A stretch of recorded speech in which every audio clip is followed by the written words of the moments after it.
잘들 지내시는지요?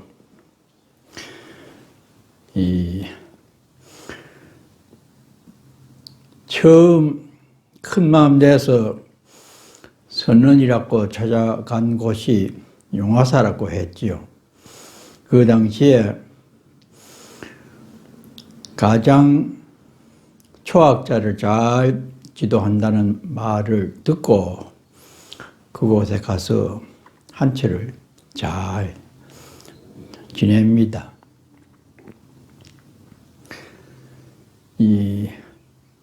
우리가 살아가는 과정에서 생각해 보면은 무슨 일을 하든지 사람을 만나든지 처음이 상당히 중요하다고 한 것을 나중에 느끼죠.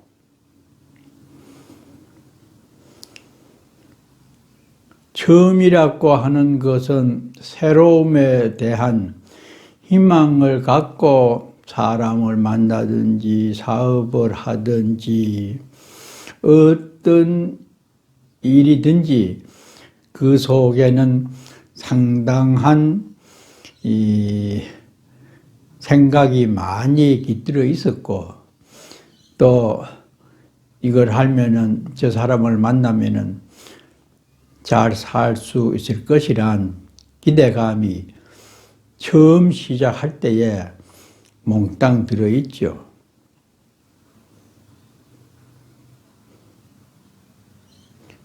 처음 길에서 만난 사람이 평생의 동반자가 되는 경우도 있고 처음에 어떤 사람을 만났는데 어머니처럼 느껴져 가지고 시드니에서 사기를 당하고 큰 애를 먹은 경우도 있어요.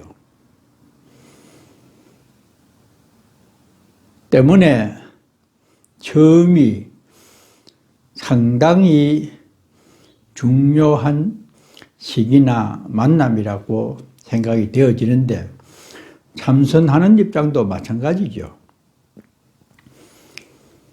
도반 처음 잘못 만나놓으면 그 사람 따라다니다가 공부도 못하고 애무는 수도 있어요. 스승도 마찬가지고. 근데 용화사에 살면서 가만히 생각해 보면은 정강 큰 스님은 참선하려고 하는 사람들에게 간절함이 참 대단하셨어요. 새벽 예불 마치고는 언제라도 공부에 대한 말씀을 법상에서 해 주시는데 이 후학들을 향하는 그 마음에 공부를 소홀히 할 수 없을 정도로 관심을 많이 가져주었습니다. 어른들로부터 관심을 받으면은 게으름을 피울 수가 없어요. 망상 피우다가도 어른 스님 말씀이 생각나면은 정신을 바짝 차리게 되고. 그래서 참으로 절에 와서 4년 동안에 느끼지 못했던 것을 그곳 용화사에서 많은 것을 느꼈습니다. 우리가 힘들다, 여러 가지로 문제가 얽히고 설켜서 나와 남을 힘들게 하는 것은 내가 지혜롭지 못하고 뭔가 이 잘못된 생각으로 부처님 말씀이 아닌 일반 중생의 입장에서 보고 듣고 판단하기 때문에 그런 과정이 힘들고 따분하게 느껴졌는데 그런 것을 다 논리를 떠나고 어떤 관념조차도 버리고 한 생각으로 통일이 되는 참선 화두를 하니까 그 가볍고 가벼운 데서 나와지는 이 환희로움이 상당했죠. 아, 이래서 참선했구나. 비단 참선뿐만이 아니고 무엇을 하든지 한 생각으로 몰입하는 것이 굉장히 우리들의 삶에 중요한 역할을 한다. 그런데다가 어른 스님께서 매일 새벽에 그렇게 깨어른 이 백마에게 그 채찍질을 하듯이 그렇게 간절한 법문을 해 주시니까 더욱더 힘이 나고 열심히 정진을 했죠. 그 세상에서 살면서 보니까 일단은 큰 스님은 젊은 참선하는 사람들에게 관심을 많이 가지는 것이 너무나 존경스러웠고, 그 다음에는 사제지간,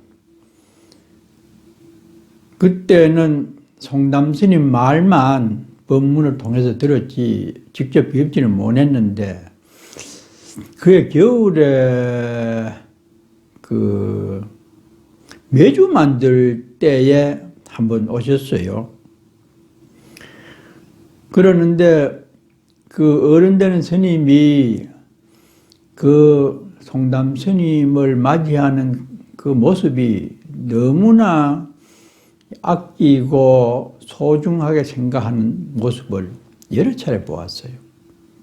어느 날 새벽에 정강 큰 스님께서 송담 스님 보고 법문하라고 아주 애원하듯이 한 말 좀 해달라고 제자에게 그러니까 두 번, 세 번 거절하다가 여러 번 청을 하니까 마지 못해서 법상에 안 올라가고 법상 옆에 서서 몇 말씀을 하면서 어른 스님 뜻을 거역할 수가 없어서 주저넘게 몇 말씀 드렸습니다. 그러더라고요. 그 사제지간에 주고받는 말이나 그 공경하고 아끼는 그 태도가 정말로 이 본받을 만한 그런 모습이었어요. 그러다가 어느 날 김장을 하려고 생강을 그 조실체에 올라가서 그때는 대중들이 울력을 하고 큰 스님은 이제 앉아가지고 까만 모자를 쓰고 이렇게 흔들며 정진을 하시는 모습을 보였고, 그러다가 어른 스님이 우리들 보고 그 우리 선방 중에서 우리나라에서 제일 수자들 대우가 좋은 데가 어딘고 이러시더라고. 지리산에서 토굴을 지어 살다가 몇 년 전에 입적한 원효라는 스님이 있었어요. 그 스님이 보통 어른 스님 그래 물으면 어떤 사람은 뭐 기가 죽어가지고 말도 잘 안 하는데 그 스님이 조금 얼분스럽고 해가지고 저 생각에는 통도사 극락암 같습니다 이러더라고. 그러니까 노스님이 갑자기 그래 통도사 극락암이라 그러면 수자들이 제일 좋아하는 게 냉면이다. 정공아, 그 주지스님 이름이 정공스님이었어요. 아마 입적을 했을 겁니다. 툭하면 정공아 불러요. 그러면 얘가 얼른 뭐 나오는데 들으니 극락암이지 수용을 잘한다 하는데 우리는 수자들이 제일 좋아하는 것을 냉면을 한번 해보자. 메밀을 사가지고 매일 저녁에 냉면을 먹도록 해라. 그래 놓으니까 하여튼 메밀도 10가마인지 20가마인지 한꺼번에 사가지고 근데 그 시멘트로 창고를 만들어 놨는데 그거 갖다 놓고 아이고 그 있는 스님들이 대부분 또 냉면을 좋아하고 하니까 냉면 만드는 틀을 마치 그 절구방아처럼 나무를 만들어 가지고 무슨 철판에 구멍을 뚫어 가지고 이 밀가루 반죽한 것을 이렇게 눌리면은 거기서 냉면이 나와 가지고 바로 끓는 물에다가 삶혀지도록 며칠 동안 그 냉면 좋아하는 스님 며칠 구참 스님들 거기에 10년 동안 결제해제 때 공부하러 다니는 그 스님들이 계셨어요. 10명인가. 그 스님들이 나서서 우리는 뭐 쫄병이니까 그것만 하고 다 뚝딱거리면서 한 3일 만들어가지고 냉면을 눌리면 바로 거기서 나와 삶기만 먹도록 아주 맛있게. 아침에는 용화사는 가끔 보면은 누룽밥 누른 것을 죽을 써가지고 먹어요. 저녁에는 냉면 먹고 점심 때 고향을 하고 그래 먹고 참선을 하니까 나중에 한 일주일이 지나니까 새벽 일에 보면은 전부 기운이 없어가지고 조금 닦고 난리라요. 참선할수록 기운이 없으면 안 돼요. 기운이 있어서 그 기운이 허튼 대로 안 모아지고 화두한 대로 탁 이렇게 모아져야 되는데 전부 고개를 이래가지고 막 힘이 들었고 그래서 이제 대중들이 입승스님한테 건의를 해가지고 도저히 안 되겠습니다. 이렇게 냉면을 많이 먹다가 보니까 기운이 빠져서 정신이 안 듭니다. 그러니까 그러냐? 그러면 안 먹도록 해야지. 그래서 이제 저녁에 냉면을 안 먹고 밥을 먹고 이렇게 정진을 이렇게 했는데 가만 생각해 보면은 그 큰 스님이 굉장히 냉면을 좋아하셨어요. 겨울에 그 추운데 찬걸 자시고 감기가 들려가지고 치료받으러 다니면서도 냉면을 자시고 누구나 내가 좋아하면은 상대도 좋아하리라고 하는 생각을 하게 되죠. 저도 뭐 되도 않은 뭐 이런 것을 쓸데없는 이 얘기 별로 뭐 의미도 없는 얘기를 이래 하는 것도 내가 하는 얘기를 좀 귀담아 듣고 재미있게 느끼는 사람이 있겠지 하는 생각에서 그런데 그게 착각일 수가 있어요. 뭐 요새 좋은 거 유튜브에 천진데 뭐 당신 살아 나온 얘기 뭐 별로 뭐 흥미도 없고 의미도 없고 이름도 없는 스님이 뭐 시간만 뺏고 그런 얘기 자꾸 하느냐고 그런 사람이 많을 게라요. 그런데 내심으로는 말하는 사람은 그렇지는 않겠지. 관심을 갖고 듣겠지 하지만 그게 아니잖아요. 누구라도 다 그래요. 그만큼 자기의 애가 강하기 때문에 남도 내처럼 내가 좋아하는 것은 흥미롭게 생각할 것이다. 그런 게 있죠. 큰 스님은 단순해가지고 더 하죠. 그래서 어느 때는 참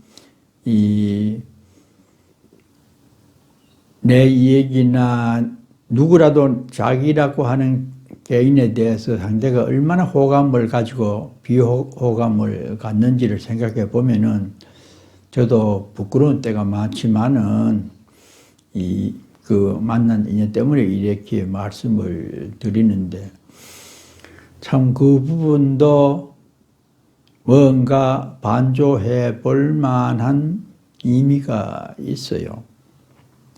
그래서 중국의 유명한 석학자는 누구와 대담하는데 그랬더라고요.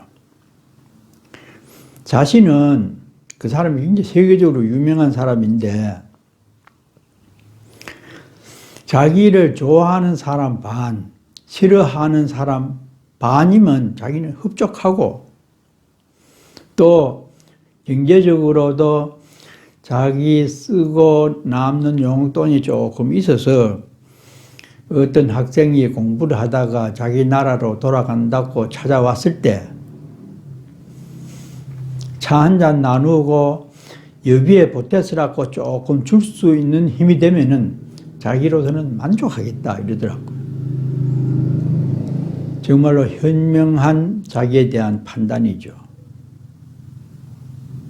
보통 사람들은 나를 아는 상당한 많은 사람들은 나를 상당히 좋아하는 사람들이 더 많을 것이다. 그렇게 착각 현상을 일으키는 경우가 상당해요. 면면히 따져보면은 싫어하는 사람이 더 많을 수도 있고 저 또한 마찬가지입니다. 그래서 이 선원에 다니면서 공부를 할 때에 자기의 무게가 어느 정도 되는지 타인은 나를 어떤 시각에서 바라보게 될지 이런 것이 망상이기는 하지만은 그나마 이 자신의 모습을 애누리 없이 바라볼 수 있는 그 시간을 갖는 것도 명상하면서 얻을 수 있는 진솔한 자기 성찰입니다. 잘 계십시오.